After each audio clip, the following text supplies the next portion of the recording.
Welcome to ZKast, everyone. I'm Zeus Kerravala, and I'm back for part 2 of our special 2-part ZKast series with VMware. I'm joined now by Craig Connors. Craig, I just finished up a recording with your, colleague, Sanjay Upal, on the service provider side. Give us a quick intro into what you do. I see your title is SVP and GM of SASE. That seems pretty closely related to what Sanjay does, but yet different. Yeah, thanks, Zeus. Great to be here. So I'm the VP and General Manager for the SASE business. That means our SD-WAN, our cloud web security, our secure access, and our edge network intelligence businesses that all fall under the SASE umbrella. I'm running all of that for VMware. Well, there's a lot of stuff under that.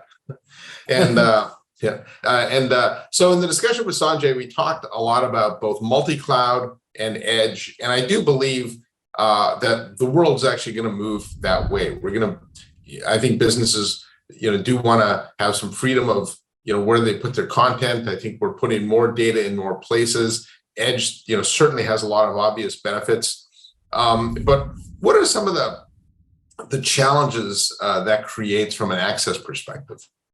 Yeah, I mean, I think one of the things that SD-WAN set out to solve originally was this notion of being able to access your applications wherever they live. And because applications were moving from the data center to the cloud, from the data center to SaaS. And SD-WAN was the way that we were connecting all of those users to all those applications. Edge follows along logically to that. I think the big difference we have now, and we've seen this with the advent of SASE, is that everyone's not sitting in a branch office behind an SD-WAN edge anymore.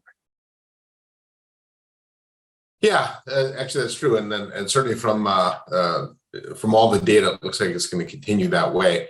And I do think the first wave of SD-WAN really was driven by branch transformation without really this thought of what was coming next. And I suppose the state that we're in now with hybrid work was going to come sooner or later. But it certainly got accelerated. But now SASE is playing an entirely different role. In fact, I think initially in the early days, and correct me if I'm wrong, a lot of SASE was driven by connectivity to a branch first, and then you thought about the security later. Today, what I'm seeing is actually it's flipped around, where there's a lot more thought about security first and connectivity, and how that connectivity transfers later. Is that similar to what you're seeing? Yeah, definitely. I mean, I think the fact that people are all over the place adds new security challenges. We also just live in a world where security compromises are becoming more and more common, whether that's geopolitical related, whether that's things like cryptocurrency that have created ways of incentivizing attacks and ransomware and things that didn't exist before. I definitely think security is a lot more on people's minds, and even companies that weren't thinking that way before, right? A large financial might have always had security as a first priority, but an SMB or a retail shop or a lot of these other businesses, they thought about, how do I secure my PCI transactions? But they didn't really think about, how do I make sure my users are safe and secure? Yeah, and I think one of the interesting aspects too of the way security's changed is historically it's been a game of point products, right? You deploy your underlay network and then you attach all these security devices to it. And in fact, I think VMware, I seem to remember at VMworld, maybe 2018, 2019, where your CEO at the time, Pat Gelsinger, actually introduced the concept of intrinsic security, right? Where you couldn't just bolt security on any longer, but it actually had to be integrated and almost become a network service. And I think that has been part of the go-to-market for VMware ever since you've had SD-WAN, correct? Yeah, for sure. I remember that keynote from Pat and the slide with the 600 security company logos on it. Yeah. Right? And how can you possibly be secure when you've got such a fragmented environment that's living? And I think, SASE certainly embodies that. And some of the new announcements that we've made and the new advancements we're doing, it's taking that a step further, right? And how do we continue to integrate networking and security in that intrinsic fashion? Yeah, well, so let's talk about some of those new announcements. Now, I do think that VMware was one of the pioneers in SD-WAN. As I mentioned before, it was kind of really a branch solution, small offices maybe. But now you introduced an SD-WAN client, right? Which actually creates a much bigger addressable market for SD-WAN. So can you talk about what exactly that is?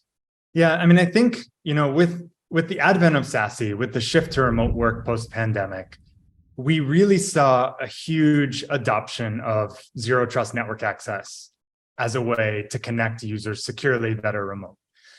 But most of those ZTNA solutions, a lot of them are point solutions. We talked about the challenges with point solutions, but B, ZTNA, most companies that build ZTNA solutions, they really set out to solve some of the flaws of VPN.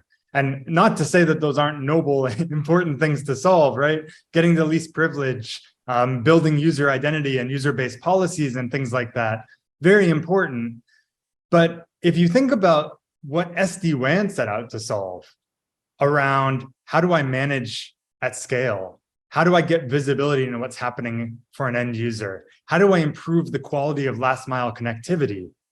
If I think about taking VMware's 35,000 employees and moving them from the office to home, our IT team says those problems didn't go away. Those problems are amplified because now I essentially have 35,000 little branch offices and I can't guarantee the quality and I don't know what's going on. And so, zero trust principles are important for securing those users. I still have all the problems that SD-WAN set out to solve. So how do you give those same benefits that I get when a user's sitting in the office when they're sitting on the road? And that's what our SD-WAN client sets out to do, to bring those same principles that we built from an SD-WAN perspective of simplified connectivity, management, visibility, seamless integration of security, an on-ramp to any application anywhere it's running, and do that in a tightly integrated fashion alongside your SD-WAN branch footprint, but now for your client users as well. And so can you talk about some of the features of it? Is it exactly like on feature parity with what I might get in the appliance? How do I deploy it?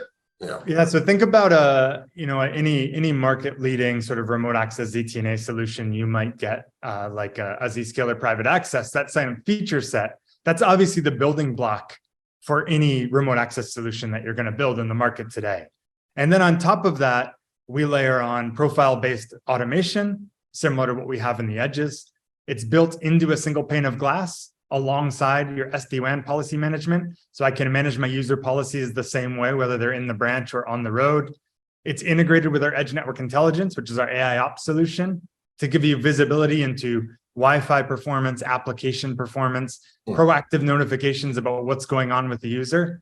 And then we've layered forward error correction on top so that when I'm sitting on the road in a coffee shop, having a Zoom call like this, and the quality of connectivity is not very good, now my employer is getting a view into why is the quality of connectivity not very good? Is it a Zoom problem? Is it a Wi-Fi problem? And arming the user with the technology to improve that connectivity and make the performance better. So again, it's really bringing those same benefits that we brought to the branch office to that person that's running on the road, on top of the security features that are required to be competitive in a remote access market. So then from a user perspective, right, if I have a corporate issued laptop, I'm probably running a VPN client, I'm probably running some kind of agent for monitoring, I'm likely running a whole bunch of security stacks on here. I might have some kind of, other security, tool on here for MFA or something. So do all those go away and I can replace them with the one client? That's the idea, absolutely. That you replace this with one client, and not only is it simpler for your team to manage, but you've also given them all of that data in a single pane of glass instead of having that visibility going to one place and the VPN management going to one place and all of those different things. Yeah, it's interesting that more and more security is becoming a game of analytics, which is based on the quality of the data that you have, right? And I know a lot of vendors throw around this term data lake. And in fact, what they actually have, because their portfolios are built through acquisition, I describe it as a set of data ponds that I can see on one map, but they're not actually connected ponds. And so from an analytics standpoint, I actually have a bunch of fragmented insights that I then have to try and correlate in my head. And in this perspective, you actually are able to tie all those things together, correct? And so some of the benefits you would get would be faster, at threat identification. But what are some of the other ones? Yeah, no, that's absolutely correct. I mean, if we think about the old approach to security was, I know what attacks look like. I have signatures for those attacks, and I'm going to load them into my database and check your traffic against those. And obviously, the world's moving pretty fast where that doesn't necessarily work anymore, right? And so the problem is the bad guys knew what signatures you had as well. Exactly. Yeah. So now, with user behavioral analytics, with application analytics, now it's not just about what does an attack look like, but it's about how does Zeus look when he's using his corporate device? What does he do? What sites does he visit? What places does he travel? And being able to detect anomalies automatically and flag them, remediate them, prevent compromises in that fashion. It's something we've been doing with IoT devices and other applications, right? Because they're obviously, it's a little bit simpler. IoT devices are a little bit more predictable, but now we're taking it to the next level, which is we think that's the real way ultimately to secure users, learn how users behave, and make sure that you're looking for anomalies in that behavior. Doesn't necessarily mean you block them right away, but it gives you the ability to flag them as suspicious and have someone investigate further if that really makes sense, that behavior that you're seeing.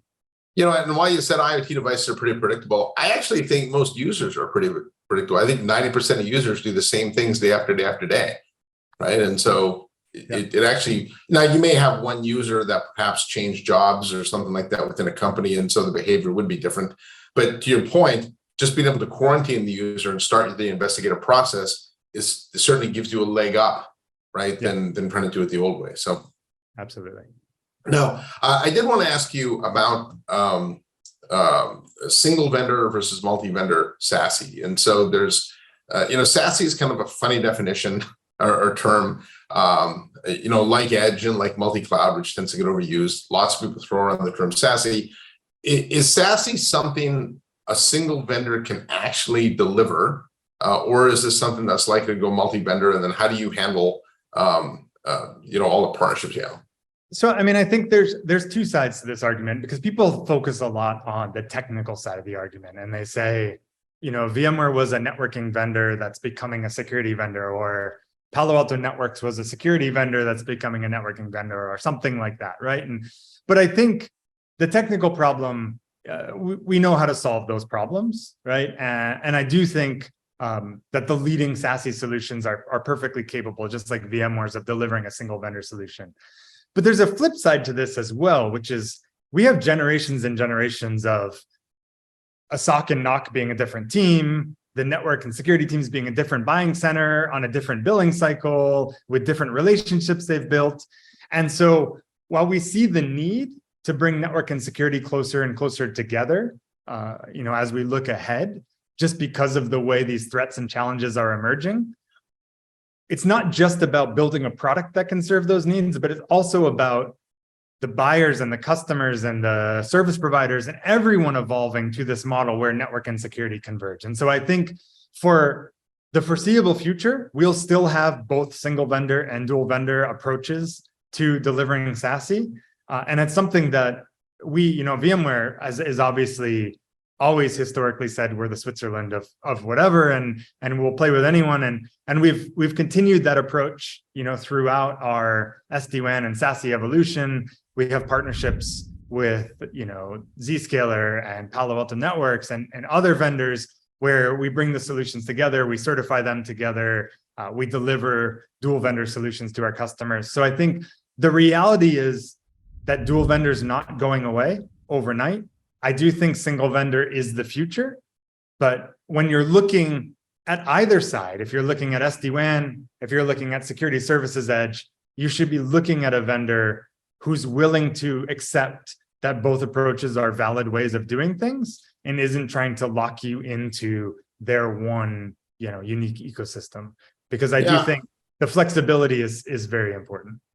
Yeah, I'm actually not sure when we ever get to single vendor. People have asked me, is that, when is that going to happen? I'm like, I'll probably be long retired by the time that happens. But I do think single ecosystem actually is really more an accurate descriptor. And I think if you look at VMware, if you go to Explorer and you see the size of the exhibit hall and all the security partners that you have there, and even connectivity partners, right? So I do think most of the network or security vendors are either big N and little s or big S and little n. I do think VMware is one of the few companies that actually has strength in both. But then I think your ability to create this ecosystem approach, which in effect masks the complexity of multi-vendor, I think achieves the benefits of single vendor while allowing customers to be multi-vendor. And that's probably the best way that I can describe it. So yeah, and I think it's with SASE, it's very important that we collaborate, not just on integrations, but also on what does SASE mean, what does security mean, right? I've said before, SD-WAN, the fact that SD-WAN didn't have a strict definition and that one SD-WAN vendor to another might look very different in practice when you deploy it. While it might be confusing for users, it's not posing a risk to your ecosystem. If you're buying security solutions and you don't know exactly what you're buying, I think that introduces big risk. And that's why, like, you look at the Metro Ethernet Forum, Cisco, Fortinet, Versa, VMware, we've all joined to work together on how do we come together and standardize some of these things, just for interoperability, but also to help educate customers on what exactly are you buying and how do you know if you're putting two vendors together that you're really getting what you need to get to secure your network. Yeah, well, that standardization's certainly long overdue, and so kudos to all your companies that are trying to do that. Anyways, I just have one last question. I know VMware has a lot of networking solutions, right? You've got your a bunch of different connectivity options, including SD-WAN. How does the client fit into that? Does it complement it? Can it replace some of the products? Can I manage it together? And so when I think about what you just announced, how does it fit into the overall portfolio? Yeah, so the SD-WAN client sits alongside the SD-WAN branch solution inside that single pane of glass, which is part of our broader SASE orchestration layer. There will be customers that only deploy clients. There may be customers that have deployed SD-WAN appliances in a SOHO use case and decide to shift to a software solution. There'll also be, of course, clients that are replacing their VPN or their ZTNA solution with the SD-WAN client and bringing those two sides of the connectivity puzzle together into that single pane of glass. So I think there's a lot of different ways that it may fit in, depending on the size of the company and the use case they have and what their work style looks like in this sort of new post-pandemic world where some companies are fully remote, some companies are hybrid, and some have gone back to in-office. Yeah, I guess the point here is that you're giving customers options.